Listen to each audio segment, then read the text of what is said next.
This video is sponsored by Keeps. More on them later.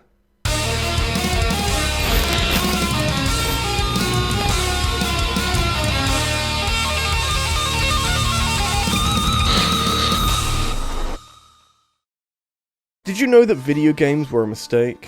Yeah, I know, hell of a time for that revelation to come out, but it's true since I'm sure games were originally devised to be some sort of entertainment to keep 80s kids in arcades and out of the crack dens, but since then, they've become experiments in pursuing as realistic an experience as possible.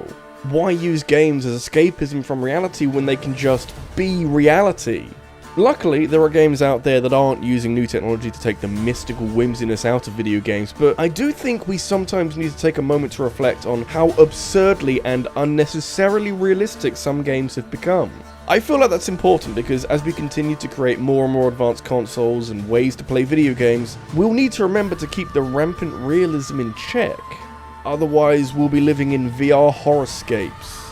I can't say with any certainty if video games will become too realistic as standard in the future, but until the main character starts to lose their hair during their quest, then we've always got room to grow, because that is the fate that will befall 2 out of 3 guys before they turn 35. Luckily, we live in a realistic society where Keeps exists to both sponsor this video and also provide incredible support for people who are losing their hair with their FDA-approved treatment for hair loss.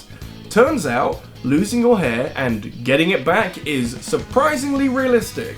If you're sitting there thinking, hey, my hair isn't as voluptuous as it once was when I started in that shampoo commercial, then frankly you've lucked out by clicking on this video, my friend, because Keeps are experts at restoring hair to barren scalps with numerous successful case studies in their locker. Hair loss is a tricky business and differs from one guy to the next, but with Keeps, you can get a treatment package in one of 3 different variants to suit the type of hair loss that you want fixing. Plus, you can get it shipped directly to your door, so you don't have to brave the scary world we live in these days to sort your hair out. Keeps' treatment packages are already cheaper than their competitors, but with the deal they're running with me, you can save even more money. For a limited time offer, you can go to keeps.com/rabbid or click the link in the description to receive 50% off your first order.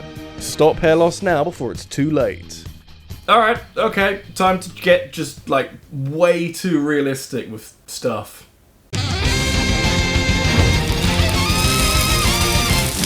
I can't pretend that I'm the only person to ever notice that video games are getting weirdly realistic in places. It's a fairly common opinion to have, and in much the same way as I'm not the first person to make a video on this topic, it's not like video games haven't parodied realistic games before.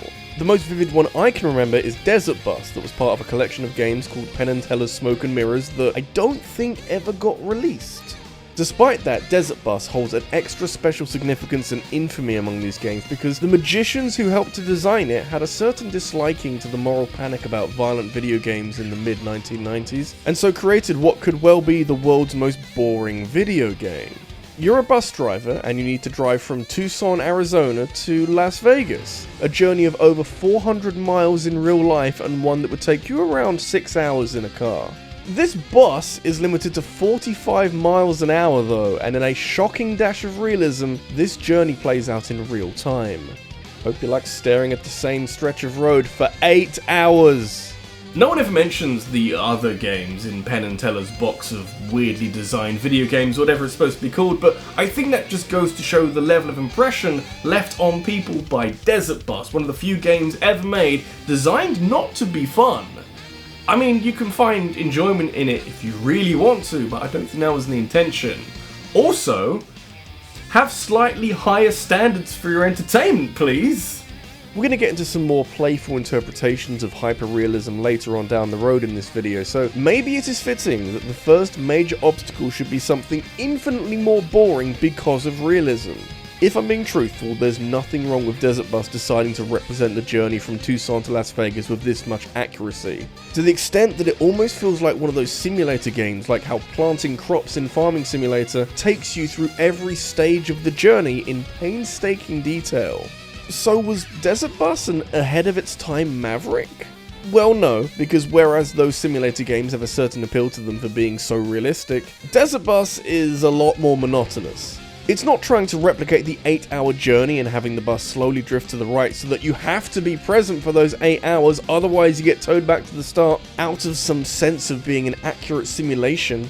Desert Bus was designed to be inoffensive by having nothing to it.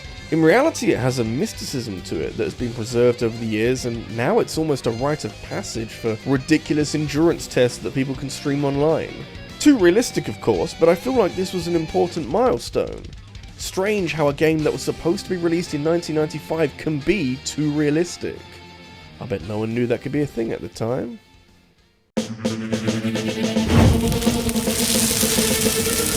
What do you think is the defining feature of a Far Cry game? Ubisoft recently showed off some of the Season Pass to Far Cry 6 with a nod to some of the best villains in the franchise's history, and considering how much Giancarlo Esposito has been pushed to the front of the marketing for that game as the villain of Far Cry 6, you kind of get the sense that Ubisoft are obsessed with that little pocket of games and their villains. There's never been anything before that. Don't think that there's been any games before Far Cry 3. It's all a lie. Hey, I know Far Cry 3 was good and all, and Vaas was an amazing villain to the extent that we're still talking about him and writing fanfics about him on a dead website, but pretending that this game was the first word worth paying attention to with this franchise is stupid. I haven't played Far Cry 1, so I can't say too much either way, but Far Cry 2 can only be described as an experience. Not really in the same way as we've come to expect from this franchise, but if you want realism, then holy goddamn if you come to the right game. Because Ubisoft started with a few ideas for making the game realistic and kinda never stopped. Do you want fire that spreads realistically and can burn a whole forest down? How about a bare bones navigation system including a physical map and a GPS to find your way with? Okay, but what about malaria that constantly eats away at your body while you play? No. Why would you put that in a game? The list of games that feature a debilitating disease as a constant threat in the background is thankfully quite short, but I can't think of a game that puts it as front and center as Far Cry 2. I suppose it makes sense, since malaria plays a fairly important role in the story, and if there's a ticking clock in the narrative, it wouldn't make much sense if that clock stopped ticking as soon as you start to explore the game world, but it is such an inconvenience to have to manage your malaria levels throughout the rest of your time playing Far Cry 2 by taking a pill every 40 minutes of real time to stave off an attack. Should you run out of pills, you collapse to the ground and are sent back to the nearest safe house, which isn't the biggest problem around, but when it happens in the middle of doing something important, then it's the worst thing in the goddamn world. Obviously malaria can't be cured at any point, so you spend the vast majority of this game babysitting your character to make sure that you don't keel over while fighting some bad guys, and it is quite hard to appreciate how fire spreads differently based on wind direction and how dry the grass is when, oh, would you look at the time, I need to take my malaria pill or I'm going to die. What do you mean they took this feature out of every future Far Cry game? There's nothing wrong with it, honestly.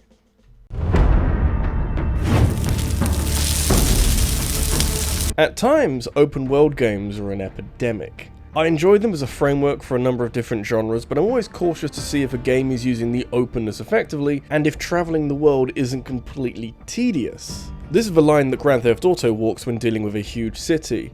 You've got a large area to play around in, but you can race around it in a fast car without having to worry too much about traffic laws or societal laws or the laws of physics, I guess. It's less about what is here and more about what isn't, since you never have to stop to put fuel in your car, and that is wonderful. Sadly, some games do require you to fill your vehicle up with petrol, and that's where games like Days Gone start to lose my attention. Hey, I know it's a world set after a global pandemic, but that doesn't mean that I want to have to worry about how much fuel is in my bike all the time. At least you don't have to worry about toilet paper.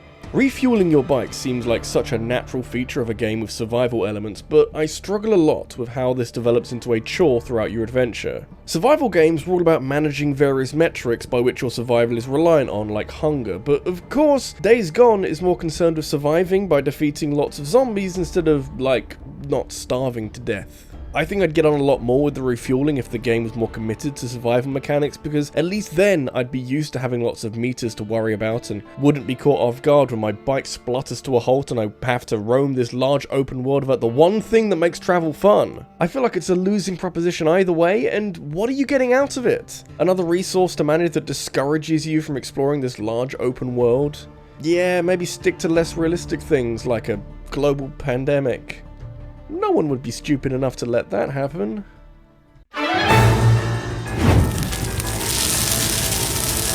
In 2017, Nintendo surprised the world by making a Zelda game whose gimmick was that everyone was dead.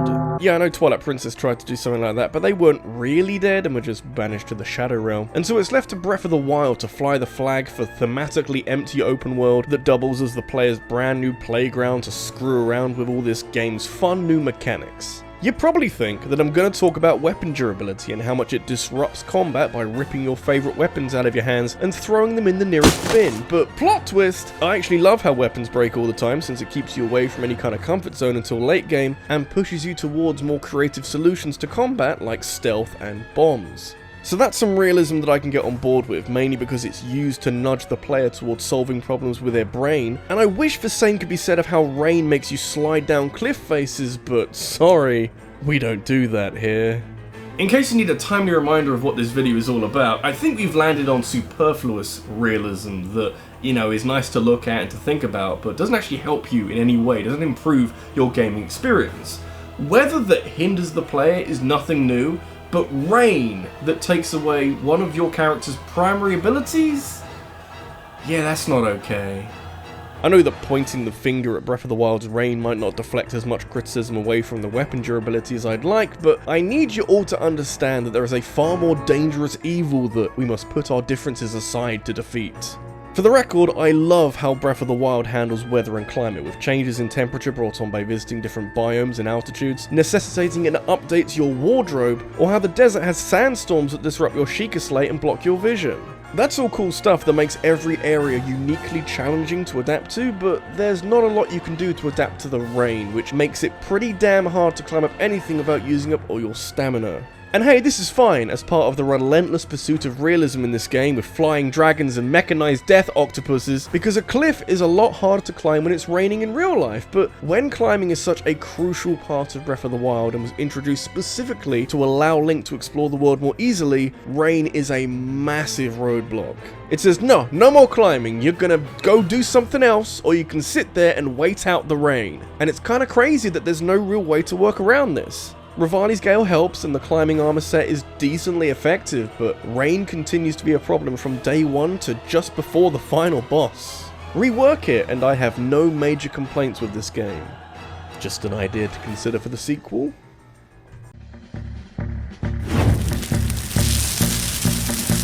If you predicted that this video would end with me talking about Red Dead Redemption 2, give yourself a condescending pat on the back for predicting something so obvious that I'd honestly be disappointed if anyone didn't see this coming. With their biggest games, Rockstar has always been very realism forward, what with how you can gain weight in GTA San Andreas and have bounties put on you in Red Dead Redemption. But in 2018, Rockstar decided to raise the bar to such a ridiculous level that it will take many years for any game to come close to surpassing it. Red Dead Redemption 2's realism mostly takes the form of helping with immersion and allowing the player to revel in the slowing down of the gameplay that encourages them to take in their literally breathtaking surroundings. The hyper-realistic graphics point towards the kind of game that Rockstar wanted to make here, one where you have to look after your guns and your horse's realistically shrinking testicles. Yes, I had to write that, yes, I just had to say that, and yes, you just had to hear that. So the question this video aimed to ask was, how far is too far? And I'm happy to report back that we found what too far looks like with video game realism.